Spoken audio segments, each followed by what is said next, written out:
이번 시간에는 각 운동량과 보존 법칙에 대해서 공부하겠습니다. 먼저 회전 관성이란 무엇이고 또 돌림 힘은 어떤 힘을 말하는지 알아본 다음에 각 운동량과 각 운동량 보존의 법칙에 대해서 공부하는 순서로 진행하겠습니다. 일반적으로 물체는 이제 크기를 가지고 있죠. 그래서 물체의 운동은 좀 복잡해집니다. 지금은 이제 야구방망이가 날아가는 운동을 지금 그림으로 보이고 있는데요. 이 야구방망이는 포물선을 그리며 움직인다고 우리가 생각할 수 있겠지만 그것은 이 물체의 질량 중심이 이제 그리는 운동이고 실제 야구방망이는 질량 중심 주위로 또 회전을 할 수 있습니다.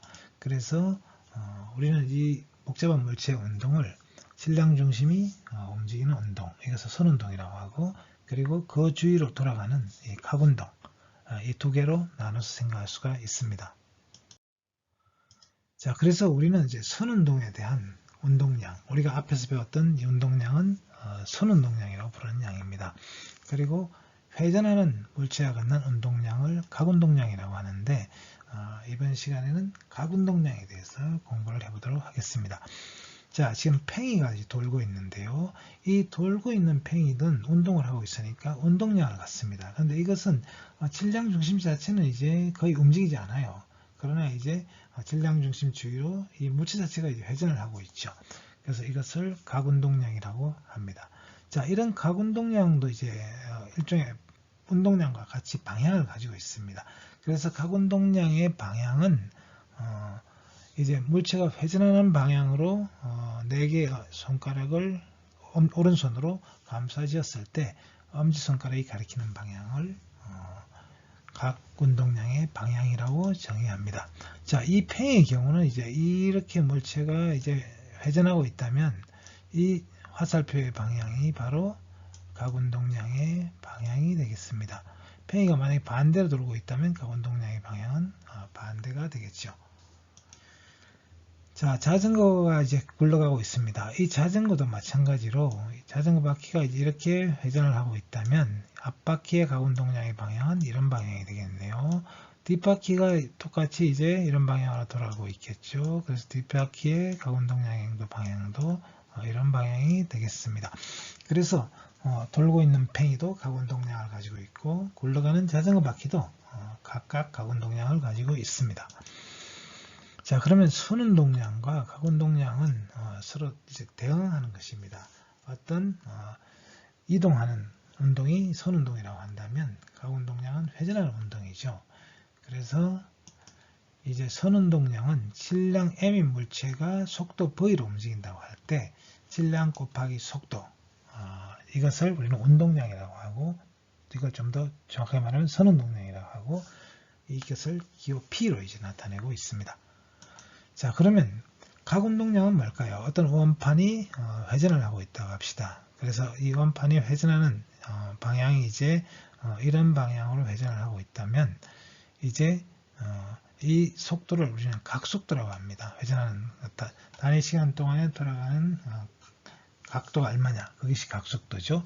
이 각속도는 오메가라는 기호를 보통 나타내는데 그리고 이 물체, 회전하는 물체는 이제 선운동하는 물체와 다르게 이 회전하는 물체, 선운동하는 물체의 운동을 이제 하지 않으려고 하는 성질, 그걸 관성이라고 하는데 이런 선운동에 대한 저항하는 성질, 관성을 우리는 질량이라고 생각한다면 회전하는 운동에 대해서도 역시 이 물체가 회전하지 않으려고 하는 그런 관성이 있습니다. 그걸 회전관성이라고 이야기하는데요. 그것은 보통 I라는 기호로 나타내고 관성 모멘트라고 부릅니다. 그래서 이 관성 모멘트가 이제 에다가 각운동량을 곱해주냐, 각속도를 곱해주냐, 이것을 각운동량이라고 하고 기호는 L로 흔히 표현합니다. 자, 우리는 팽이가 돌고 있을 때 이 팽이는 잘 넘어지지 않는 걸 경험적으로 알고 있습니다. 물론 이 팽이를 그냥 세우려고 하면 잘 서지 않죠. 그러나 팽이가 돌고 있으면 잘 넘어지지 않습니다. 왜 돌고 있는 팽이는 넘어지지 않을까요? 그것을 이해하기 위해서 우리는 각운동량이라는 것을 배우고 있는 것입니다. 자, 자전거도 바퀴가 이제 달려 있는데 정지 상태에서도 세우기 힘듭니다. 그러나 일단 바퀴가 굴러가면 잘 넘어지지 않습니다. 이것이 자전거가 넘어지지 않는 이유는 뭘까요? 이것도 사실은 팽이가 넘어지지 않는 이유와 같은 원리입니다. 그것을 우리는 가운동량으로 설명할 수 있습니다. 물체의 회전을 생각하려면 회전과 관련된 물체의 성질을 알아야 합니다. 자, 다음과 같이 바벨에 플레이트가 두 장이 끼워져 있는 경우를 생각하겠습니다. 이 플레이트 사이의 간격이 가까운 A와 먼 B가 있습니다. 이 바벨을 들어 올리려고 할 때 어느 것이 더 힘들까요?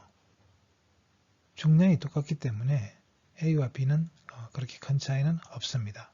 그러나 이것을 이제 한 손으로 잡고 좌우로 회전을 시킨다고 합시다. 여기에는 분명한 차이가 있습니다. A는 회전시키기가 쉬운 반면에 B는 회전시키기가 힘듭니다. 자, 이것은 물체의 회전과 관련된 어떤 성질이 있다는 걸 알 수 있는데요. 이런 회전 운동에 저항하는 물체의 성질, 그것을 회전관성이라고도 하고 관성 모멘트라고도 합니다. 그러면 회전관성이 무엇인지 알아보도록 하겠습니다. 회전관성은 물체가 자신의 회전 운동을 유지하려는 정도를 나타내는 물리량이다. 이렇게 정의할 수 있는데요. 좀 더 쉽게 말하면 회전 가속 운동에 대해서 저항하는 물체의 성질이다. 이렇게 말할 수 있습니다. 그러면서 이 회전관성이 작으면 회전시키기가 쉽고 회전관성이 크면 회전시키기가 힘듭니다.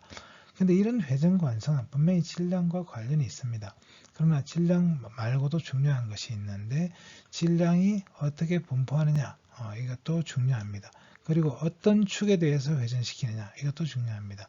그래서 이런 양을 이런 물리적인 성질을 나타내는 양이 바로 회전관성이 되겠습니다. 그래서 회전관성은 물체의 질량과 관계가 있습니다. 질량이 비례하고 또 회전축으로부터의 거리가 얼마냐, 특히 수직거리가 얼마냐 또 중요하지만 사실은 거리에 비례하는 것이 아니라 거리의 제곱에 비례하는 그러니까 질량보다 더 중요한 분포가 거리가 제곱에 비례하니까 훨씬 더 영향이 크다는 걸 알 수 있죠. 그래서 회전관성은 간단하게 질량 곱하기 회전축으로부터의 거리의 제곱 이렇게 표현합니다. 그리고 그 기호를 i로 나타내는데요. 자, 그러면 여기 회전축으로부터 거리가 r이 되는 이제 고리 모양의 질량이 있다고 합시다. 그럼 이 질량의 이 물체의 관성 모멘트는 질량 곱하기 거리의 제곱 mr 제곱이 됩니다.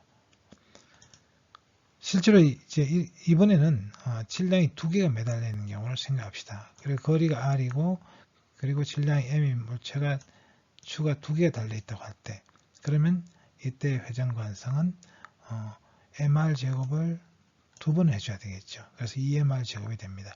자, 이렇게 이제 이런 질량체가 여러 개가 있을 때 이 전체의 회전관성은 각각의 질량 곱하기 거리의 제곱을 전부 더해주는 것입니다. 이건 이산질량체에 대해서 회전관성을 구하려면 모든 질량체에 대해서, 질량 요소에 대해서 다 합을 구해야 됩니다. 그러나 실제는 이제 물체가 연속적인 물체인 경우가 많은데 이럴 경우는 이 질량을 물체를 작은 질량으로 나눠서 그 질량 요소를 이제 dm이라고 했을 때 그리고 이 dm이 회전축으로부터 떨어진 거리를 r이라고 하면 이 r 제곱에다가 dm을 곱해준 양을 전체를 이 전체 물체 공간에 대해서 적분을 해줘야 됩니다. 그렇게 해서 회전관성을 구할 수 있습니다. 자, 이것은 퀴즈입니다. 회전관성이 더 큰 것을 구하는 문제인데요. 1번 문제의 경우는 질량이 똑같은 원방과 또 하나는 이제 실린더 모양이죠. 속이 차 있습니다. 이 경우 어느 것이 회전관성이 크겠느냐 하는 거고요. 2번 문제는 속이 비어있는 원통과 속이 꽉 차 있는 원통 그리고 질량은 똑같습니다. 그럴 경우에 어느 것이 회전 가능성이 크겠느냐 하는 것이고요. 세 번째 문제는 길이가 똑같은 막대입니다. 이 막대가 질량도 같고요. 그럴 때 중심을 지나가는 축과 한쪽 끝을 지나가는 축에 대해서 회전시켰을 때 어느 것이 회전 가능성이 크겠느냐 하는 것입니다. 이것은 여러분이 풀어서 문제를 매일 제출해 주시기 바랍니다. 자, 우리가 일상에서 볼 수 있는 물체들 중에서 기하학적으로 간단한 물체의 회전 관성을 한번 생각해 보겠습니다. 회전 관성은 물체의 모양과 또 회전축에 따라 다릅니다. 자, 여기서는 이제 링 모양의 물체가 이제 중심축에 대해서 회전을 하고요. 이것은 원통, 속이 차 있는 원통입니다. 그리고 이것은 링인데 중심축이 아니라 이제 이 면을 수직으로 지나가는 이 면과 나르는 그 링에 대해서 이제 회전 관성을 구하는 것입니다. 그럴 때 이 값이 각각 다르다는 걸 알 수 있습니다. 일단 링의 경우에는 중심으로 축으로부터 거리가 다 똑같은 거리에 있죠. 그래서 질량 m 곱하기 r 제곱을 하면 됩니다. 그러나 이제 이 원통의 경우는 속이 차 있는 원통은 이런 링이 이제 한없이 이제 많이 있다고 볼 수 있어요. 그럼 이거 하나하나는 다 이제 mr 제곱의 형태로 주어지겠죠. 그렇지만 이제 이 m이 나눠야 되니까 m이 줄어들 것이고, 그리고 작은 것은 r이 작고 큰 것은 또 r이 큽니다. 그걸 다 더해주는데 적분해줘야 돼요. 그렇게 계산하면 실제로는 2분의 1이 앞에 붙는 이런 효과가 있습니다. 2분의 1 mr 제곱이 되고요. 그리고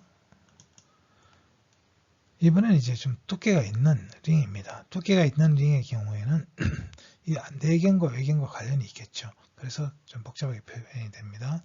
그리고 이제 구의 형태일 때 속이 비어 있는 것과 그리고 속이 꽉 차 있는 경우 둘 다 질량이 같다고 했을 때 이때 회전 관성을 보면은 속이 비어 있는 것이 더 회전 관성이 3분의 2니까 더 크죠. 여기는 5분의 2고 작고요. 왜냐하면 이것은 전부 다 모든 질량이 먼 거리 R만큼 떨어진 데 있는 데 비해서 속이 찬 구는 가까운 데 있는 질량도 있고 먼 데 있는 질량도 있습니다. 그걸 다 더해주니까 값이 줄어들죠.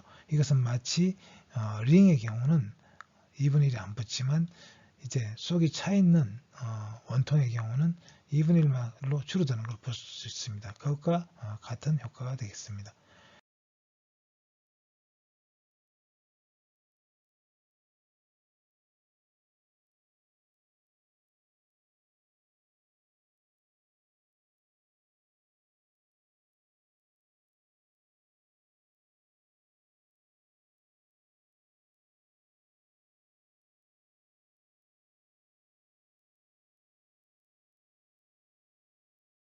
이것은 퀴즈입니다.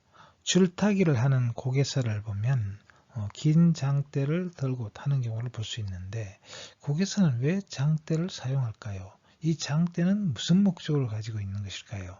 그 이유를 과학적으로 한번 설명해 보세요. 이것은 퀴즈입니다. 이번에는 돌림힘에 대해서 알아보겠습니다. 돌림힘은 토크라고도 하는데요. 물체가 회전 운동을 하도록 받는 힘이 돌림힘이 되겠습니다. 힘은 크기와 방향을 갖고 있으니 벡터량이 되겠습니다. 자, 여기서는 이제 어떤 회전축에 대해서 R 떨어진 점에 힘 F가 작용해서 이 물체를 이제 회전시키려고 합니다. 그래서 이 물체가 받는 이 회전힘, 이 토크를 어떻게 표시하냐면 이 힘은 이 힘의 크기와 관련이 있습니다. 이 돌림힘은. 그리고 회전축으로부터의 거리와도 관련이 있습니다. 그래서 두 가지 양과 다 관련이 있습니다. 그리고 또 한 가지는 힘이 작용할 때 이 위치와 회전축으로부터의 이 위치와 그리고 이 힘의 방향이 이루는 이 각도가 이제 또 영향이 있습니다. 그래서 이 거리, 힘의 크기, 그리고 두 힘과 이제 이 원점으로부터 이루는 이 벡터가 이루는 각도, 이 세 가지 양과 관계가 있습니다. 그래서 그것을 수학적으로는 벡터의 곱, R 크로스 F라고, 이걸 벡터 곱이라고 하는데 벡터 곱의 형태로 표현합니다. 근데 이것은 이제 좀 풀어서 쓰면 크기는 이 거리 R과 그리고 힘의 크기 F 그리고 R과 F가 이루는 이 각도를 세타라고 할 때 이 세타의 사인 값과 관계가 있습니다. 이것은 그리고 이제 이 토크는 R을 F 방향으로 회전시켰을 때 엄지손가락이 가리키는 방향, 그것을 토크의 방향이라고 합니다. 그래서 이 토크는 크기와 방향을 갖는데 크기는 이 작용점으로부터 원점까지의 거리, 그리고 작용하는 힘, 그리고 이 벡터가 이루는 각도, 이것에 의해서 결정이 되겠습니다. 자, 이런 토크와 관련돼서 간단한 퀴즈를 내봤습니다. 두 사람이 이제 야구방망이를 잡고 서로 양 끝을 잡고 돌리고 있습니다. 그래서 B라는 사람은 손잡이를 잡고 자신의 방향을 오른쪽으로 돌리려고 하고 A라는 사람은 헤드 부분, 머리 부분을 잡고 또 반대 방향으로 돌리려고 하겠습니다. 자, 이 경우 누가 이기겠느냐 하는 거죠. 자, 생각해보고 대답해 주시기 바랍니다. 자, 이것도 이제 다음은 각운동량에 대해서 알아보겠습니다. 각운동량이란 회전하는 물체가 갖는 운동량이라고 할 수 있습니다. 물체가 움직이면 일단 선운동량을 갖습니다. 그런데 이 선운동량이 어떤 기준점에 대해서 회전하는 정도를 나타낼 때 그것을 각운동량이라고 합니다. 그래서 각운동량은 결국 좌표의 원점을 어디로 정하느냐에 따라 달라집니다. 예를 들어서 원을 그리며 회전하고 있는 질량 m인 물체가 있다고 할 때 이 물체는 일단 속도를 가지고 있으니까 mv라는 질량 곱하기 속도라는 운동량을 가지고 있습니다. 이 운동량으로 이제 회전을 하게 되는데 원점에 대해서 그것을 나타내는 양이 각운동량이 되겠습니다. 자, 이 물체가 이제 어떤 원점으로부터 멀리 떨어져서 회전을 할 수도 있지만 자신의 축을 중심으로 회전할 수도 있습니다. 이런 운동량을 스핀 각운동량이라고 합니다. 그리고 어떤 원점에 대해서 회전하고 있을 때 이것을 궤도 각운동량이라고 합니다. 자, 각운동량의 수학적 표현을 알아보겠습니다. 각운동량을 이해하려면 수학적 표현을 알고 있으면 좀 더 분명히 알 수가 있죠. 그러나 비이공계 학생들의 경우는 굳이 이걸 이해하려고 할 필요는 없습니다. 자, 각운동량의 수학적 표현식은 일단 운동량이 질량 곱하기 속도로 주어지죠. 그래서 질량 m인 물체가 원점 O 주위로 속도 v로 돌고 있다면 이 물체의 운동량은 mv가 되겠습니다. 그럴 때 각운동량은 어떻게 표현되느냐? 각운동량은 L이라는 기호를 사용하고 그래서 이제 이 원점으로부터 떨어져 있는 이 거리 R과 그리고 이 물체의 운동량의 곱으로 주어집니다. 근데 단순한 곱이 아니라 이 R과 이 V가 이루는 이 각도와 관련이 있습니다. 그럴 때 그것을 나타내는 양이 바로 벡터의 크로스곱이 되겠습니다. 자, 각운동량을 좀 더 잘 이해하기 위해서 이번에는 원판이 회전하고 있는 경우를 생각해 보겠습니다. 이 원판은 많은 질점으로 이루어져 있고 이 질점 하나의 질량을 우리가 mi라고 했습니다. 그리고 이 점은 속도 vi로 움직이고 있고요. 그리고 이 원판은 전체가 하나로 돌아가고 있으니까 이 원판의 각 속도를 오메가라고 한다면 이 원판에 이제 한 질점이 돌아가는 속도는 Ri 오메가가 되겠습니다. 자, 그러면 이제 이 각운동량이 선운동량과 관계가 이제 어떻게 주어지는가를 한번 R 크로스 P로도 나타냈습니다만 이걸 좀 더 간단한 식으로 바꿔보도록 하겠습니다. 자, 그러면 각운동량은 R 크로스 P인데 근데 이 질점은 이 R과 이제 원을 그리면서 돌고 있게 이 각이 직각이 됩니다. 그래서 여기서 크로스곱을 떼버리고 그냥 R 곱하기 P로 해도 됩니다. 그래서 이 전체 물체의 각운동량은 이 질점 하나하나의 각운동량 RI, PI를 전부 합쳐주면 됩니다.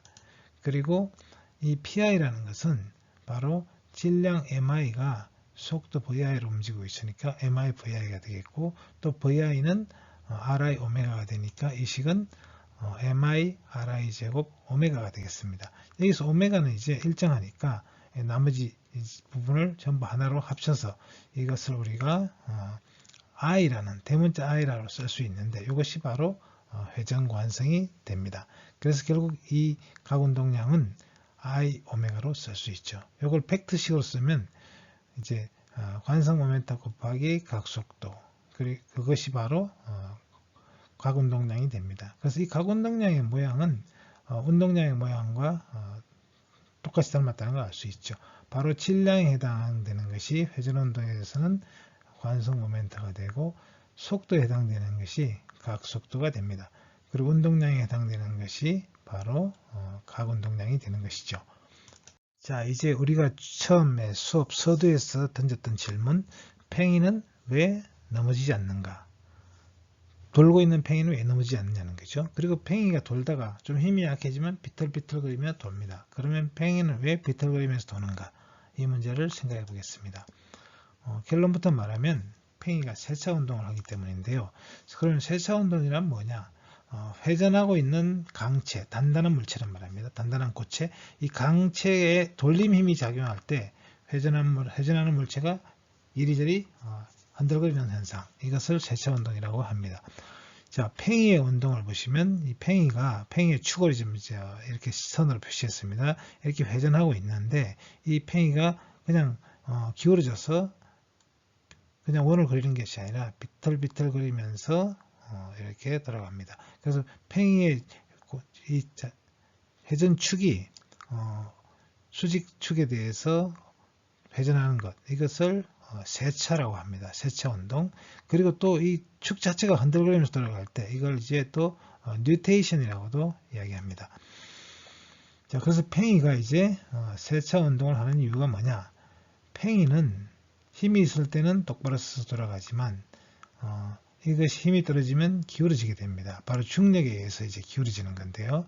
그럼 바로 넘어져야 되는데 넘어지지 않는 이유는 뭐냐면 팽이는 돌고 있습니다. 그래서 각운동량을 가지고 있는데요. 이 각운동량을 계속 유지하려고 합니다. 그러면서 팽이의 이제 중심력이 이것을 잡아당기기 때문에 이 중심력이 일종의 이제 돌리는 힘으로 작용을 해서 이것이 팽이가 세차 운동을 하게 되는 것입니다.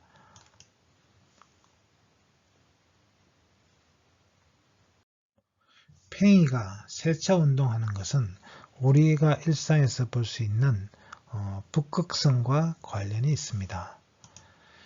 지구의 자전축이 가리키는 별을 방향에 이제 밝은 별이 있죠. 이등성의 별, 이것을 북극성이라고 부르는데요. 현재 이제 북극성은 진정한 북극에 비해서 0.5도 정도 약간 어긋나 있는데요. 그런데 이 북극성은 지금부터 3000년 전에는 현재 북극성이 아니었습니다. 그래서 북극성은 계속 바뀌는데요. 그것은 바로 지구의 축이 팽이의 세차 운동하는 것과 같이 23.5도 기울어진 채 이제 돌고 있죠. 그러니까 지구라는 팽이가 똑바로 서 있는 것이 아니라 공전 궤도면에 똑바로 서 있는 것이 아니라 자전축이 23.5도 기울어져 있습니다. 그러니까 팽이가 기울어진 거죠. 그러면 지구는 돌면서 다시 또 이 축이 이제 어떤 세차 운동을 해야 되겠죠. 그래서 지구는 세차 운동을 하는데 이 세차 운동의 주기가 26,000년입니다. 그래서 26,000년 주기로 지구의 자전축이 가리키는 북극성이 바뀌는 것입니다. 그래서 현재 북극성은 폴라리스, 북극성이지만 지금으로부터 5,000년 전에는 투반이라는 별이었습니다. 그리고 앞으로 서기 14,000년이 되면 직녀 자리에 있는 검은고 자리에 있는 이 직녀성이 북극성이 됩니다. 그래서 지구가 가리키는 이 북극성은 지구의 세차 운동으로 인해서 계속 바뀌는데 그 주기가 26,000년입니다.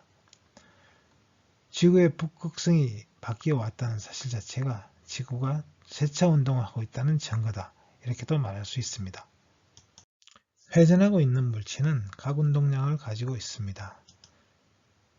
이 회전하고 있는 물체 외부로부터 돌림힘이 작용하지 않으면 각운동량은 바뀌지 않습니다. 변하지 않죠. 이것을 각운동량 보존법칙이라고 합니다.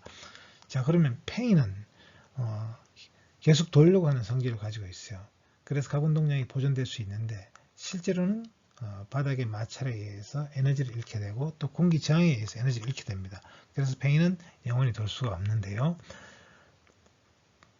자, 이 팽이가 에너지를 잃게 되면 이제 기울어지죠. 기울어지게 되면 이 중력은 팽이를 넘어뜨리려고 합니다. 그래서 이 중력이 이제 넘어뜨리려고 하는 힘에 대해서 팽이는 계속 돌려고 하기 때문에 결국 팽이는 세차 운동을 하는 것입니다. 자, 이와 마찬가지로 자전거도 이 바퀴는 굴러가고 있을 때는 각운동량을 갖습니다. 그래서 계속 굴러가려고 하는 성질이 있어요. 그래서 넘어지려는 것일 때 저항합니다. 그래서 잘 넘어지지 않는 것이죠. 물론 이제 이 바퀴도 영원히 굴러가지 못하고 페달을 밟는 것을 멈추거나 아니면 이 지면과의 마찰에 의해서 공기의 저항에 의해서 속도가 떨어지게 되면 결국 이 바퀴도 이제 기울어지게 되고 그러면 중력이 또 이 자전거를 넘어뜨리게 되죠. 다음은 생활에서 할 수 있는 간단한 실험입니다. 대롱 속에 줄을 넣고 줄 끝에 물체를 매단 다음 빙빙 돌리고 있는데 이때 줄을 아래로 당기면 회전 속도가 빨라지고 줄을 늦추면 회전 속도가 느려지는 걸 볼 수 있습니다. 왜 줄을 아래로 당기면 빨라지고 줄을 늦추면 느려질까요? 이것을 이해하려면 각운동량 보존 법칙을 사용하면 됩니다. 각운동량 보존 법칙은 각운동량이 외부에서 힘이 작용하지 않을 때, 돌림 힘이 작용하지 않을 때 이제 각운동량이 보존된다는 거죠. 자, 그러면 처음에 대롱을 뱅뱅 돌리고 있을 때 이제 이때 각운동량은 I 관성 모멘트 곱하기 각속도가 되겠죠. 그런데 줄을 아래로 당겨버리면 이 회전 반경이 작아짐으로써 관성 모멘트가 작아지게 됩니다. 그러면 관성 모멘트가 작아지면 당연히 속도가 이제 각속도가 빨라져야 되겠죠. 반대로 줄을 느슨하게 하면 관성 모멘트가 커지고 그 대신 각속도는 작아지게 됩니다. 그래서 각운동량 보존 법칙으로 이해할 수 있습니다. 자, 그런데 여기서 줄을 아래로 당기는 것은 왜 회전력을 이렇게 주는 것이 아닐까요? 중력이 이제 이 잡아당기는 힘은 아래로 작용하는데 이 아래로 잡아당기는 힘은 이 회전시키는 힘이 아닙니다. 회전축에 대해서 수직으로 잡아당기기 때문에 이 돌림 힘이 회전 반경이 없죠. 0이 돼요. 그래서 아래로 잡아당기는 힘은 이 물체에 작용하는 돌림 힘이 아니기 때문에 돌림 힘이 작용하지 않는 것입니다. 그래서 물체를 줄을 아래로 당기더라도 각운동량이 보존돼야 되는 것입니다. 회전을 많이 하는 체조나 피겨스케이팅과 같은 이런 종목에는 각운동량 보존 법칙으로 이해할 수 있는 그런 묘기들이 많이 있습니다. 자, 피겨스케이트 선수가 회전을 할 때 다리나 양팔을 뻗어서 옆으로 뻗어서 회전을 할 때는 이제 천천히 돌아갑니다. 그런데 이 팔과 다리를 회전축 주위로 모아줄 때는 회전 속도가 빨라지는 걸 볼 수 있습니다. 왜 회전 속도가 빨라질까요? 바로 이 사람의 관성 모멘트가 작아졌기 때문에 각운동량 보존 법칙에 따라서 속도가 빨라지는 것입니다. 또 체조 선수가 다이빙 선수가 이제 다이빙을 할 때 이때 이제 공중에서 공중 회전을 시도하는데 이때도 역시 몸을 다리나 팔을 몸쪽으로 가까이 붙이면 회전 속도가 빨라지는 걸 볼 수 있습니다. 이 경우도 역시 관성 모멘트를 줄임으로써 회전 속도를 빨리 해서 공중 3회전을 하든지 이렇게 할 수가 있는 것입니다. 가운동량 보존의 법칙을 잘 활용하고 있는 또 다른 예는 헬리콥터를 들 수 있습니다. 헬리콥터는 날개가 항상 짝수개가 있습니다. 지금 이 헬리콥터는 이제 단회전 날개식인데요. 그런데 이 헬리콥터는 이 단회전 말고도 뒤쪽에 또 하나의 날개가 있습니다. 그래서 두 개의 날개가 있는 것을 볼 수 있고요. 또 텐덤 회전 날개식은 머리와 꼬리 쪽에 날개가 각각 하나씩 두 개가 있습니다. 또 동축 반전식은 하나의 축에 이제 날개가 두 개가 달려 있는데 그래서 역시 짝수가 있는 걸 알 수 있죠. 또 쌍회전 날개식은 양쪽에 날개가 있습니다. 교차회전 날개식도 마찬가지고요. 자, 그러면 왜 헬리콥터는 날개가 항상 짝수개가 있는 것일까요? 이것은 가운동량 보존 법칙 때문입니다. 헬리콥터가 처음에 정지해 있었죠. 그리고 날개가 돌아가기 시작하면 가운동량이 생깁니다. 자, 그러면 날개가 돌아가는데 그러면 그것 때문에 가운동량이 처음에 0이었으니까 몸체가 반대로 돌아가려고 합니다. 그래서 어지럽게 되겠죠. 그런데 두 개의 날개가 있으면서 서로 반대 방향으로 돌아가게 되면 가운동량이 상쇄됩니다. 그래서 몸체가 회전하는 걸 막을 수가 있습니다. 그래서 이 각각의 회전 날개들은 서로 반대 방향으로 돌아가도록 되어 있습니다. 그런데 이제 어떤 영화 장면에서 보면 날개가 하나가 부서지면서 이 헬리콥터의 몸체가 돌아가는 걸 볼 수 있는데 그것이 바로 가운동량 보존 때문에 날개가 하나가 돌아가는 멈췄기 때문에 몸체가 돌아가는 것입니다. 가운동량 보존 법칙은 천체에도 성립합니다. 태양과 같은 이제 태양 주위에 행성들이 만들어질 때도 처음에 성간에 있는 가스와 먼지가 모여서 중심에 별이 만들어지고 그 주위에 행성계가 만들어집니다. 처음에 가스와 먼지들은 별로 회전을 하고 있지 않았지만 이것이 점점 모여들면서 이것이 어떤 평면을 이루게 되고 그러면서 어떤 한 방향으로 돌아가게 됩니다. 그런데 처음에는 이 회전 속도가 느린데 이것이 점점 수축을 하면서 가운동량 보존 법칙에 따라서 점점 각속도가 빨라지는 것입니다. 별이 죽을 때도 마찬가지인데요. 태양과 같은 별 또는 태양보다 훨씬 큰 별, 10배나 이렇게 이제 질량이 큰 별들은 나중에 별이 이제 온도가 올라가면서 중심 온도가 올라가면서 나중에는 바깥층을 날려버리고 중심에 있는 핵 부분이 수축을 합니다. 그때 그렇게 해서 만들어지는 것이 이제 중성자별이 있는데 중성자별은 태양 정도의 보다 훨씬 큰 별이 반경이 30km 정도로 이제 줄어든 아주 작은 별입니다. 그런데 가운동량 보존 법칙에 따라서 엄청나게 빠른 속도로 돌아가게 됩니다. 그래서 1초에 수십 바퀴를 이제 돌아갈 정도로 어마어마하게 빠른 속도로 돌아가는 것도 가운동량 보존 법칙 때문입니다.